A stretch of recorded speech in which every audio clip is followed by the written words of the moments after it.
ഉപ്പും മുളകും എന്ന ഹാസ്യ പരമ്പരയിലൂടെ മലയാളികൾക്ക് ഒന്നടങ്കം പ്രിയപ്പെട്ട താരമാണ് ഋഷി. പിന്നീട് ബിഗ് ബോസിലൂടെയാണ് താരത്തെ ജനങ്ങൾ കൂടുതൽ അറിഞ്ഞു തുടങ്ങുന്നത്. അതിനുശേഷം ഋഷിയെ വളരെയധികം ഇഷ്ടമാണ് ആരാധകർക്ക് ഒന്നടങ്കം.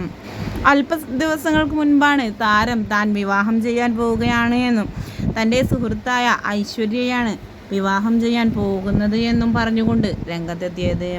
പ്രപ്പോസൽ വീഡിയോസും എൻഗേജ്മെൻറ്റ് വീഡിയോസുമെല്ലാം ഇരുവരും തന്നെ തങ്ങളുടെ ഇൻസ്റ്റഗ്രാം അക്കൗണ്ടിലൂടെ പങ്കുവച്ചിരുന്നു. അതിനുശേഷം ഹാൽദി വീഡിയോസും പങ്കുവച്ചിരുന്നു. ഇന്നലെയായിരുന്നു താരത്തിൻ്റെയും ഐശ്വര്യയുടെയും വിവാഹം. വിവാഹത്തിന് മുൻപും ശേഷവുമുള്ള ഓരോ വീഡിയോസും തൻ്റെ ഇൻസ്റ്റഗ്രാം അക്കൗണ്ടിലൂടെ താരം പങ്കുവെച്ചുകൊണ്ട് രംഗത്തെത്താറുണ്ട്.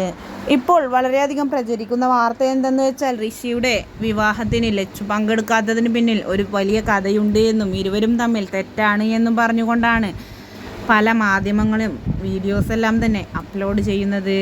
ഇതിനു പിന്നിലെ യാഥാർത്ഥ്യം എന്തെന്നാണ് ആരാധകർ ഒന്നടങ്കം തിരയുന്നതും.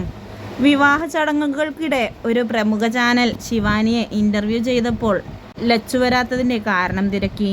ലച്ചു ചേച്ചിക്ക് വേറൊരു പ്രോഗ്രാം ഉണ്ട് എന്നായിരുന്നു ശിവാനിയുടെ മറുപടി. പക്ഷേ ആ വീഡിയോക്ക് താഴെ നിരവധി കമൻറ്റുകളാണ് മുടിയനും ലച്ചുവും തമ്മിൽ പിണക്കത്തിലാണ് എന്നും ഇൻസ്റ്റഗ്രാമിൽ അവർ പരസ്പരം അൺഫോളോ ചെയ്തുമെന്ന വാർത്ത പങ്കുവെച്ചുകൊണ്ട് കമൻറ്റുകൾ എത്തിയത്. എന്തു തന്നെയായാലും ഇതിന് പിന്നിലെ സത്യം എന്താണ് എന്നത് വ്യക്തമല്ല.